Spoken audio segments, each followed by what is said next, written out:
नमस्ते प्रिय छात्रों, आज हम प्रश्नकोश के चर्चा भाग दूसरा। तो इस दूसरे भाग में हम पद्य भाग में आने वाले जो आधुनिक कविता है उनमें आने वाले एक अंक के प्रश्नों की चर्चा करेंगे, जो है आधुनिक कविता। तो आधुनिक कविता में जो एक अंक के प्रश्नोत्तर हैं उनकी चर्चा हम करेंगे, जो इस प्रकार है। तो पहली कविता है अधिकार। तो अधिकार नामक कविता के कवयित्री का नाम है महादेवी वर्मा। तो इस कविता में आए हुए एक अंक के प्रश्नोत्तर इस प्रकार है।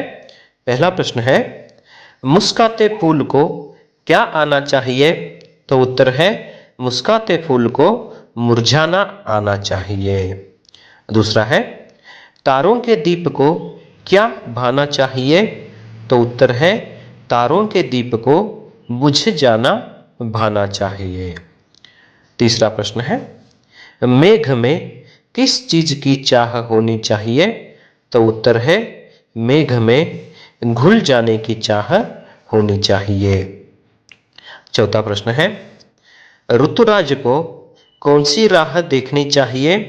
तो उत्तर है, ऋतुराज को जाने की राह देखनी चाहिए। पांचवा प्रश्न है, आंखों की सुंदरता किससे बढ़ती है? तो उत्तर है, आंखों की सुंदरता आंसू रूपी मोतियों से बढ़ती है। छठा प्रश्न, प्राणों की सार्थकता किसमें है? तो उत्तर है, प्राणों की सार्थकता बेसुध पीड़ा में है। सातवां प्रश्न है, कवयित्री को किसकी चाह नहीं है? तो उत्तर है, कवयित्री को अमरलोक की चाह नहीं है। आठवां प्रश्न है, कवयित्री किस अधिकार की बात कर रही है? तो यहां उत्तर है, कवयित्री मर मिटने के अधिकार की बात कर रही है। नवा प्रश्न है, परमात्मा की करुणा से कवयित्री को क्या मिला? तो उत्तर है, परमात्मा की करुणा से कवयित्री को मर मिटने का अधिकार मिला। तो ये प्रश्न अधिकार नामक कविता में आए हुए हैं। तो आगे दूसरी आधुनिक कविता है गहने। तो गहने कविता के मूल कवि है कुवेंपू जी, और गहने कविता जो हिंदी में अनुवाद की हुई अनुवादिका का नाम है डॉक्टर एम विमला। तो यहाँ पर आए हुए एक अंक के प्रश्नोत्तरों की चर्चा करेंगे। पहला प्रश्न है, बेटी सोने के गहने क्यों नहीं चाहती है? तो उत्तर है, बेटी सोने के गहने इसलिए नहीं चाहती है कि वे तकलीफ देते हैं, इसलिए। दूसरा प्रश्न है, बेटी रंगीन कपड़े पहनने से क्यों इनकार करती है? तो इसका उत्तर है, वे मिट्टी में खेलने नहीं देते, इसलिए रंगीन कपड़े पहनने से इनकार करती है। तीसरा प्रश्न है, माँ रंगीन कपड़े और गहने पहनने के लिए क्यों आग्रह करती है? तो उत्तर है, बेटी सुंदर लगे इसलिए माँ रंगीन कपड़े और गहने पहनने के लिए आग्रह करती है। चौथा प्रश्न है, बेटी को क्यों सुंदर दिखना है? तो उत्तर है, देखने वालों को सुंदर लगे और आनंद मिले, इसलिए बेटी को सुंदर दिखना है। पांचवा प्रश्न है, बेटी सजने धजने से क्या महसूस करती है? तो उत्तर है, बेटी सजने धजने से बंधन महसूस करती है। छठा प्रश्न है,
कवि क्या जवाब देते हैं?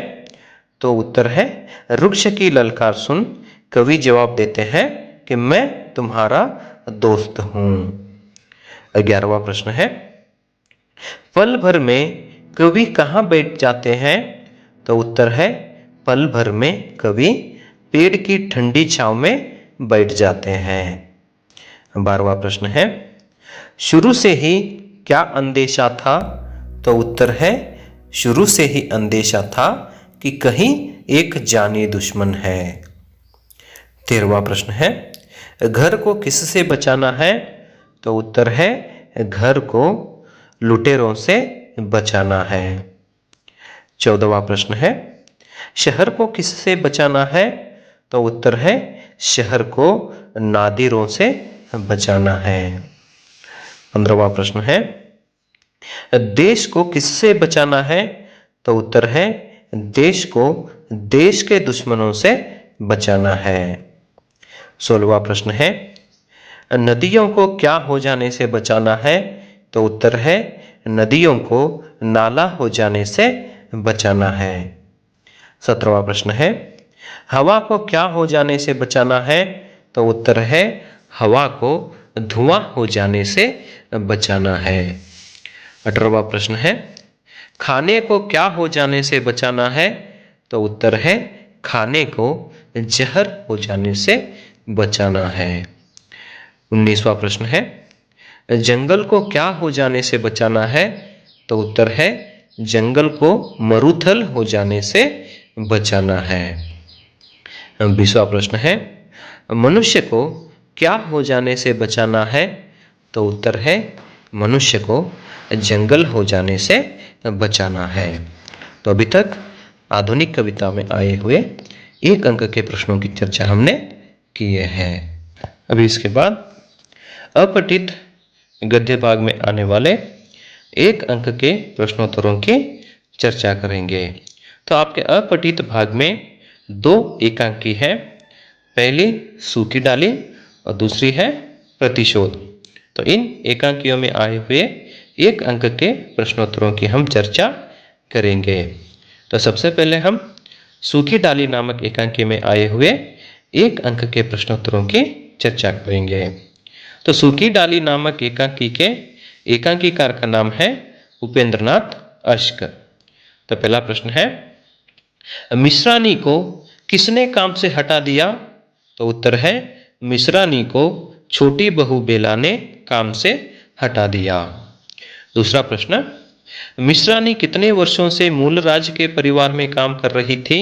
तो उत्तर है मिश्रानी 10 साल से मूलराज के परिवार में काम कर रही थी।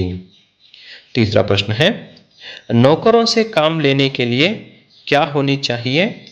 तो उत्तर है नौकरों से काम लेने के लिए तमीज होनी चाहिए, यानी तरीका होनी चाहिए। चौथा प्रश्न है हंसी के मारे मर जाने की बात कौन कहती है? तो उत्तर है हंसी के मारे मर जाने की बात मंझली बहू कहती है। पांचवा प्रश्न है हर बात पर अपने मायके की तारीफ कौन करती रहती है? तो उत्तर है हर बात पर अपने मायके की तारीफ छोटी बहू बेला करती रहती है। छठा प्रश्न है दादाजी का छोटा पोता परेश किस पद पर था? तो उत्तर है दादाजी का छोटा पोता परेश नायब तहसीलदार पद पर था। सातवां प्रश्न है मलमल के थान और अभरों को परेश किसके पास नहीं लेकर जाते? तो उत्तर है मलमल के थान और अभरों को परेश दादाजी के पास नहीं लेकर जाते। आठवां प्रश्न है मूलराज के मंझले बेटे का नाम क्या है? तो उत्तर है मूलराज के मंझले बेटे का नाम कर्मचंद है।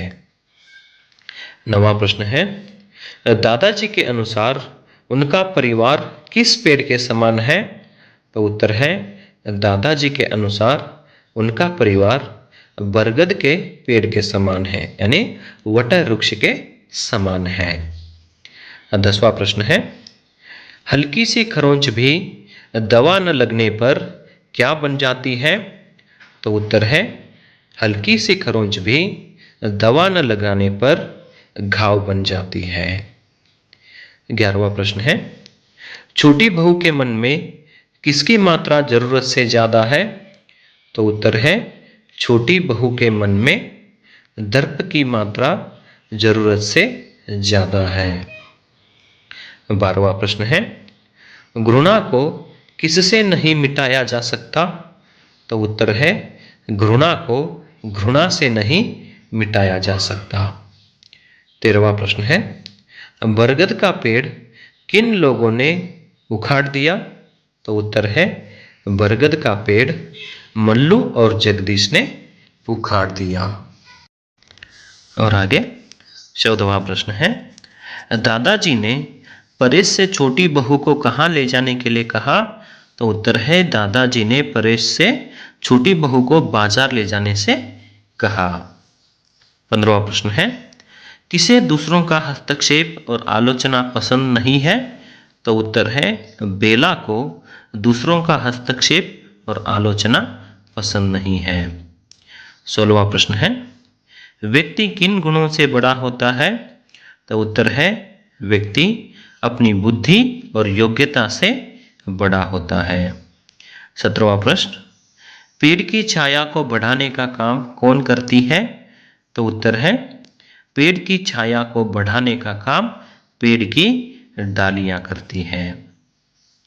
18वां प्रश्न है, दादाजी को किस कल्पना से सिहरन होने लगती है? तो उत्तर है दादाजी को पेड़ से टूटकर अलग होने वाली डाली की कल्पना से सिहरन होने लगती है। 19वां प्रश्न है, बरगद के पेड़ की कहानी किनका निर्माण करती है? तो उत्तर है बरगद के पेड़ की कहानी कुटुंब, समाज और राष्ट्र का निर्माण करती है।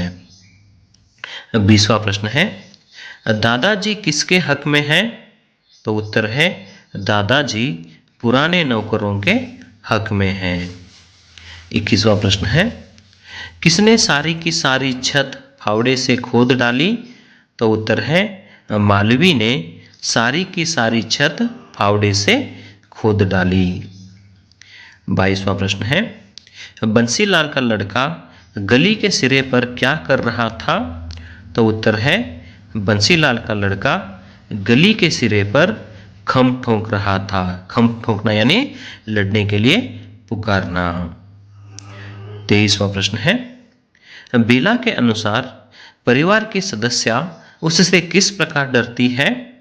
तो उत्तर है बेला के अनुसार परिवार की सदस्य इस प्रकार से डरती है जैसे मुर्गी के बच्चे बाज से डरते हैं वैसे डरती है। 24वां प्रश्न है, दादाजी ने सबको क्या समझाया था? तो उत्तर है दादाजी ने सभी को यह समझाया था कि घर में सभी को छोटी बहू बेला का आदर करना चाहिए। 25वां और अंतिम प्रश्न है, सूखी डाली के एकांकीकार का नाम क्या है? तो उत्तर है सूखी डाली के एकांकीकार का नाम उपेंद्रनाथ अश्क है।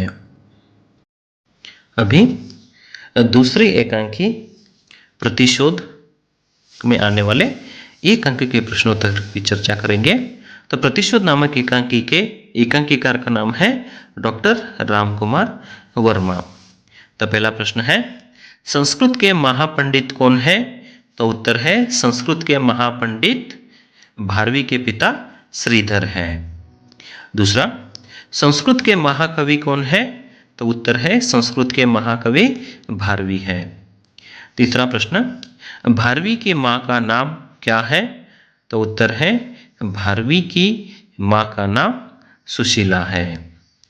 चौथा प्रश्न है, सुशीला किसके लिए बेचैन है? तो उत्तर है सुशीला अपने बेटे भारवी के लिए बेचैन है।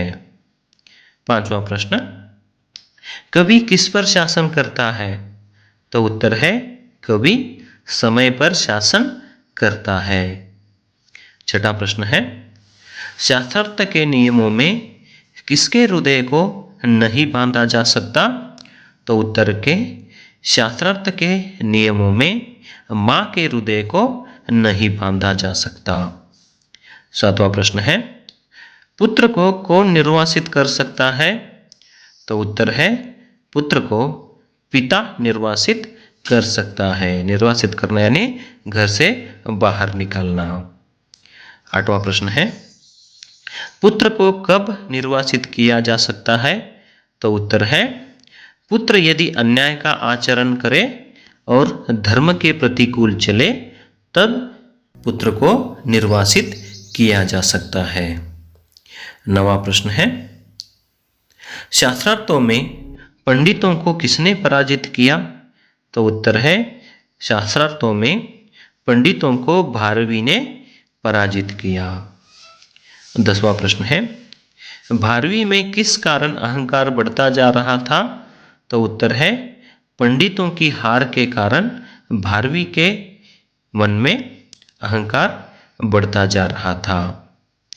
11वां प्रश्न है, पिता क्या नहीं सहन कर सकता? तो उत्तर है, पिता बेटे की गर्भ सीमा का अतिक्रमण करना सहन नहीं कर सकता। 12वां प्रश्न है, पिता ने भारवी की किन शब्दों में ताड़ना की? तो उत्तर है, पिताजी ने भारवी को तू महामूर्ख है, दंभी है, अज्ञानी है, तो इन शब्दों में ताड़ना की।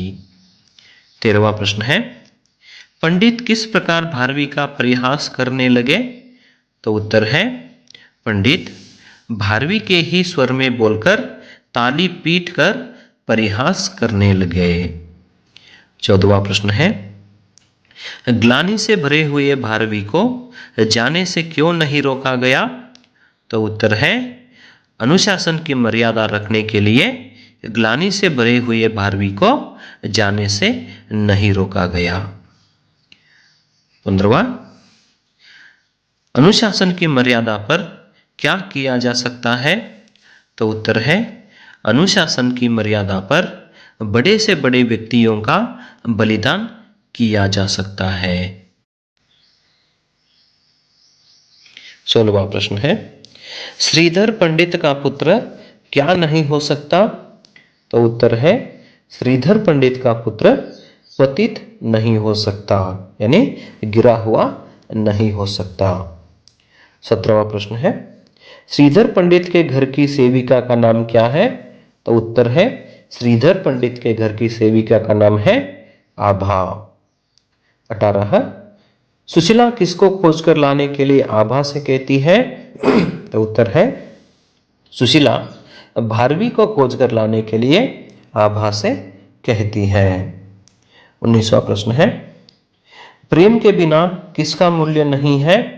तो उत्तर है, प्रेम के बिना अनुशासन का मूल्य नहीं है। 20वां प्रश्न है, श्रीधर पंडित भारवी को खोजने के लिए किसका सहारा लेना चाहते थे? तो उत्तर है, श्रीधर पंडित भारवी को खोजने के लिए राजकीय सहायता लेना चाहते थे। 21वां प्रश्न है, शास्त्रार्थ के लिए जाते समय भारवी ने किस रंग के कपड़े पहने हुए थे? तो उत्तर है, शास्त्रार्थ के लिए जाते समय भारवी ने कौशेय वस्त्र, पीत रंग का अधो वस्त्र और नील रंग का उत्तरीया पहने हुए थे। 22वां प्रश्न है, भारवी से मिलने आई स्त्री का नाम क्या है? तो उत्तर है, भारवी से मिलने आई स्त्री का नाम भारती है। 23वां प्रश्न है, वसंत ऋतु में किसके स्वर से सभी परिचित है? तो उत्तर है, वसंत ऋतु में कोकिल के स्वर से सभी परिचित है। 24वां है, ब्रह्मा ज्ञान किसकी वीणा पर नृत्य करने के समान था? तो उत्तर है, ब्रह्मा ज्ञान सरस्वती की वीणा पर नृत्य करने के समान है। 25वां, भारती ने भारवी को कहाँ देखा था? तो उत्तर है, भारती ने भारवी को मालिनी तट पर देखा था। 26वां प्रश्न है, भारती ने जब भारवी को देखा तो उनकी स्थिति कैसी थी? तो उत्तर है, भारती ने जब भारवी को देखा तो भारवी की स्थिति ध्यानमग्न थी। 27वां प्रश्न है, बीज से दूर रहने पर भी फूल क्या नहीं होता? तो उत्तर है, बीज से दूर रहने पर भी फूल मलिन नहीं हो सकता। 28वां प्रश्न है, भारवी के पिता को किसके पांडित्य को देखकर प्रसन्नता होती थी? तो उत्तर है, भारवी के पिता को भारवी के पांडित्य को देखकर प्रसन्नता होती थी। 29वां प्रश्न है, अहंकार किसमें बाधक है? तो उत्तर है, अहंकार उन्नति में बाधक है। 30वां प्रश्न है, पिता के क्रोध में किसके प्रति मंगल कामना छिपी है? तो उत्तर है, पिता के क्रोध में पुत्र के प्रति मंगल कामना छिपी है। 31वां प्रश्न है, तलवार का प्रमाण किसका प्रमाण है? तो उत्तर है, तलवार का प्रमाण निर्बलों का प्रमाण है। 32वां प्रश्न है, जीवन से क्या उत्पन्न होती है? तो उत्तर है, जीवन से ग्लानि उत्पन्न होती है। ग्लानि यानी दुख। 33वां प्रश्न है, ब्रह्मा का निवास कहाँ होता है? तो उत्तर है, मस्तक के स्थित सहस्त्र दलों में ब्रह्मा का निवास होता है।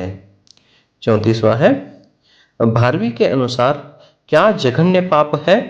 तो उत्तर है, भारवी के अनुसार आत्महत्या करना जघन्य पाप है। उसके बाद आगे 35वां प्रश्न है, भारवी को अपमान किसके समान खटक रहा था? तो उत्तर है, भारवी को अपमान शूल के समान खटक रहा था। शूल यानी कांटे के समान खटक रहा था। 36वां प्रश्न है, भारवी ने प्रतिशोध की आग में क्या करना चाहा? तो उत्तर है, भारवी ने प्रतिशोध की आग में पिता की हत्या करना चाहा। 37वां है, पितृहत्या का दंड क्या नहीं है? तो उत्तर है, पितृहत्या का दंड पुत्र हत्या नहीं है। 38वां प्रश्न है, भारवी के अनुसार जीवन का सबसे बड़ा अपराध क्या है? तो उत्तर है, भारवी के अनुसार जीवन का सबसे बड़ा अपराध है चिंता में घुलना, पाप में लपेटना और दुख में बिल खाना। 39वां प्रश्न है, भारवी किससे तलवार लेकर आया था? तो उत्तर है, भारवी मित्र विजय घोष के पास से तलवार लेकर आया था। 40वां प्रश्न है, प्रतिशोध एकांकी के एकांकीकार का नाम क्या है? तो उत्तर है, प्रतिशोध एकांकी के एकांकीकार का नाम डॉक्टर रामकुमार वर्मा है। 41वां प्रश्न है, भारवी किस महाकाव्य की रचना कर महाकवि भारवी बने? तो उत्तर है, भारवी किरातार्जुनीयम महाकाव्य की रचना कर महाकवि भारवी बन गए। तो प्रिय छात्रों, इस प्रकार हमने प्रश्न कोश के प्रश्नोत्तरों की चर्चा किए हैं। तो गद्य भाग में, पद्य भाग में और अपठित भाग में कौन से प्रश्न हैं उनकी चर्चा किए हैं। तो अभी यहाँ पर थोड़ा ध्यान दीजिए कि गद्य भाग से 1 अंक के प्रश्न 10 आते हैं और उन 1 अंक के 10 प्रश्नों के लिए 10 अंक होते हैं। तो जिनमें एक शब्द या एक वाक्यांश में लिखिए वे 6 आते हैं और किसने किससे कहा 4 अंक आते हैं। उसके बाद पद्य भाग से 1 अंक के प्रश्न 6 आते हैं, तो 6 प्रश्न के लिए 6 अंक है वहां पर। और तीसरा अपठित भाग से 1 अंक के प्रश्न 5 आते हैं, तो उन 5 प्रश्नों के लिए 5 अंक हैं। तो कुल मिलाकर आपको गद्य भाग, पद्य भाग और अपठित भाग से 1 अंक के प्रश्न 21 आते हैं और कुल 21 प्रश्नों के लिए यहाँ पर 21 अंक आपको मिलते हैं। तो कृपया आप इस विषय पर ध्यान दीजिए कि अगर आप 1 अंक के ही प्रश्न उत्तर सही तरह से पढ़ लेते हैं तो आप 21 अंक प्राप्त कर सकते हैं, यानी 21 मार्क्स आप आसानी से प्राप्त कर सकते हैं। तो कृपया जितने भी कविता है, जो पाठ है, जो एकांकी है, उनमें आए हुए 1 अंक के सभी प्रश्नोत्तरों की जानकारी आप प्राप्त कर लीजिए। धन्यवाद।